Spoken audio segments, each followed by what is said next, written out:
All right.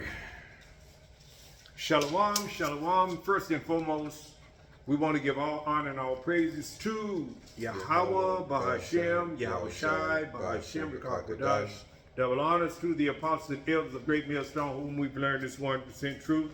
Salutations to the hopeful elect who are scattered in the four corners of the earth. I'm Brother Kapash, and I have with me Brother Michael. And we've come to bring out another brief lesson. Lord willing, it'll be edifying. All right, we're going to continue on in the title of fear. Bring out your precept, my brother. Ecclesiasticus 1:21. The fear of the Lord driveth away sins, and where it is present, it turneth away wrath. Mm-hmm. Yeah, that's right. The fear of the Lord does drive away sins because we keep the fear of the Lord in our mind at all times. We want to respect the Lord enough that we keep his laws, statutes, and commandments to the best of our ability, because we know that keeping his laws and statutes and commandments to the best of our ability is healthy, is beneficial to us. All right, so we do not want to neglect or overlook fearing our Savior, our Creator, because we understand that He's the all power, and we want to continue to love and honor our Savior, Yahweh Shai. He died on the cross for His people, Israel, you so-called Negroes, Latinos, Native American Indians. All right, you got something you want to say on it? Well, just to add a little something that what you said before, you have to always have fear in the Lord in your mind. Mm-hmm. Just so you can think about something. Oh, maybe that's not right. Maybe how would the Lord feel about this? Mm-hmm. That's fear in the Lord, having that in your mind at all times. Mm-hmm. Hey, read it again, my brother. The fear of the Lord driveth away sins, and where it is present, it turneth away wrath.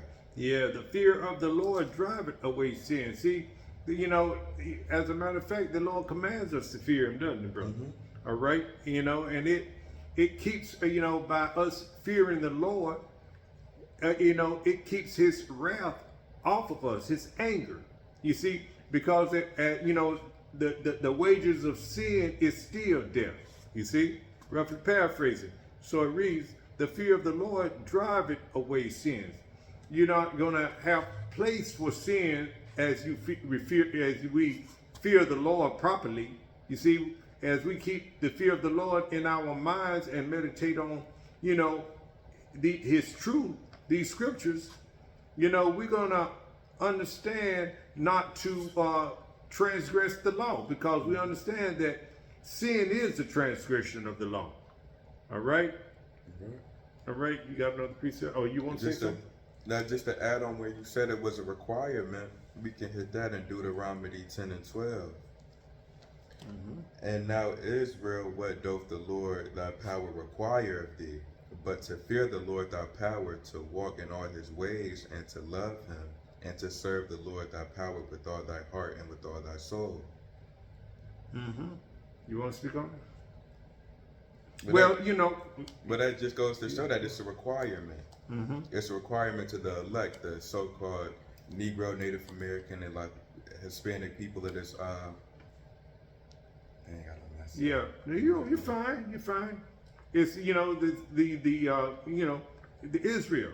It's required of Israel.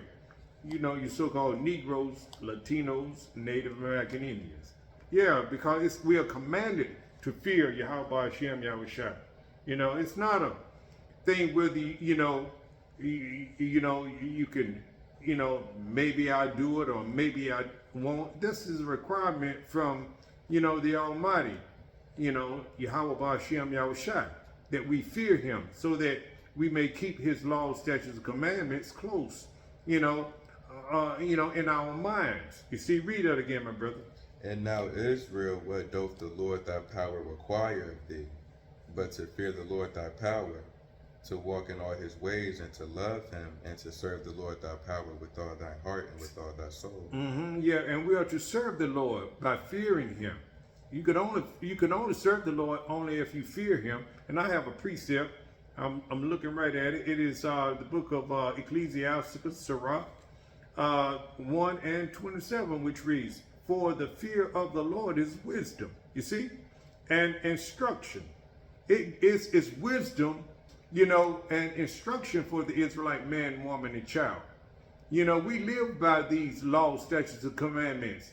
It puts us in good standing with our Savior and with our Father, Yahweh Ba'ashem Yahushua.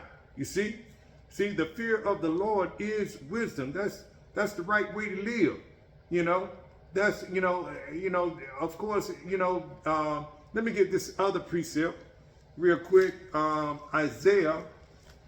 This is what stabilizes the Israelite man, woman, and child. You see, is Isaiah 33 and 6.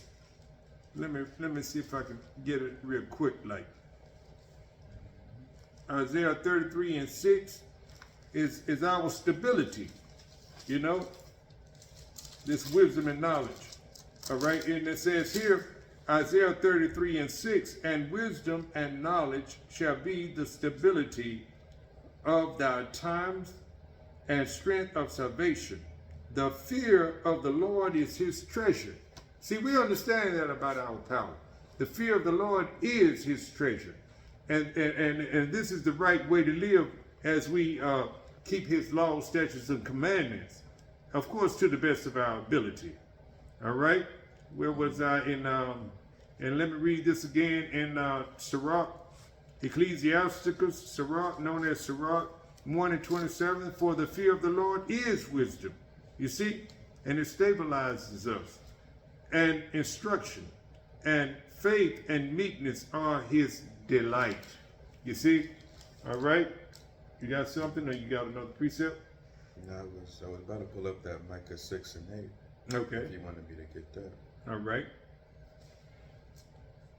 This is just something quick we want to bring out, put something out there, put something, Lord willing, that's edifying to some degree.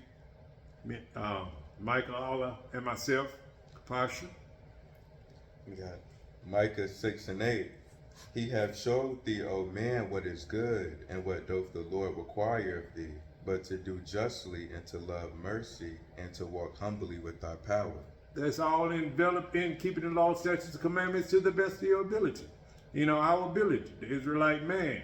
You see, the so-called Negro, Latino, Native American Indian, and woman and child. You see, he's shown us. He gave his laws and statutes and commandments to Israel. You see, he chose Israel as a people to whom he wanted his law to give his laws, statutes, and commandments. That is the right way. That's the good way. That's the way that we are to live as, Israel.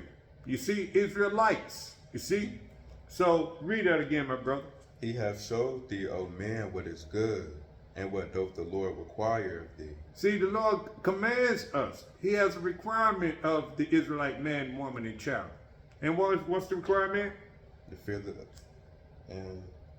but to do justly, and to love mercy, and to walk humbly with thy power. And to do justly, and to what else? And to love mercy. And to love mercy. Let's get there. Let's do some blue letter lookup words in there. Let's get that in the blue letter. That's Micah. Micah 6 and 8. 6 and 8. I want to see something here. Let me see something. Micah 6 and 8.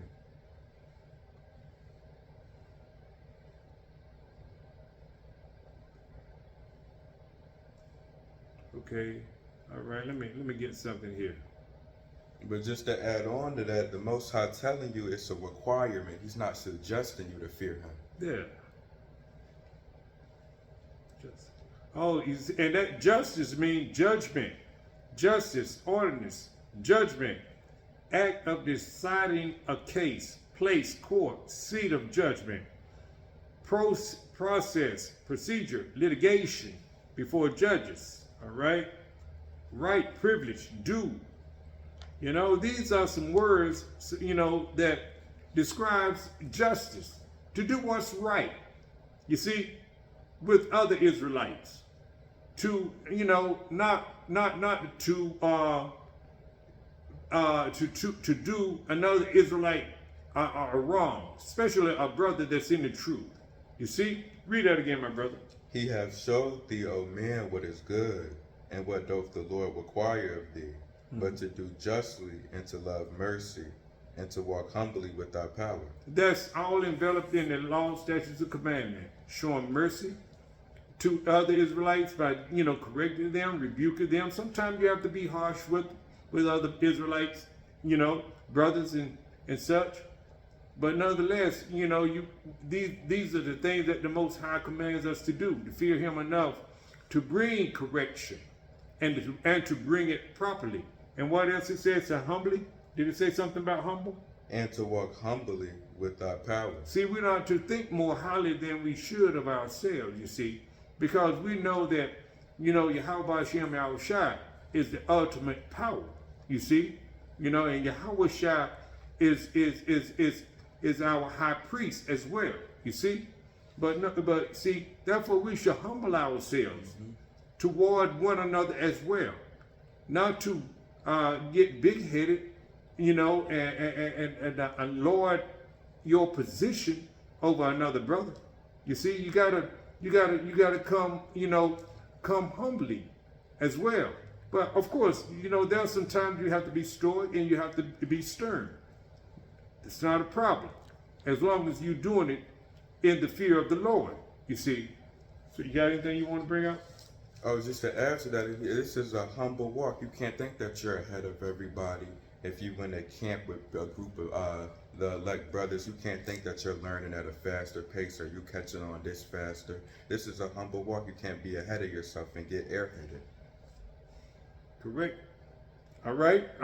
So, Lord willing, you've been edified to some degree. All right. Hopefully, it was edifying. But with that, before we close, we're gonna give all honor and all praises to Yahweh, Bahashem, Yahweh Shai, Bahashem, Rekakodash. Double honors to the apostles and elders of Great Millstone, whom we've learned this 100% truth. Salutations to the hopeful elect who are scattered in the four corners of the earth again. Shalom. Shalom.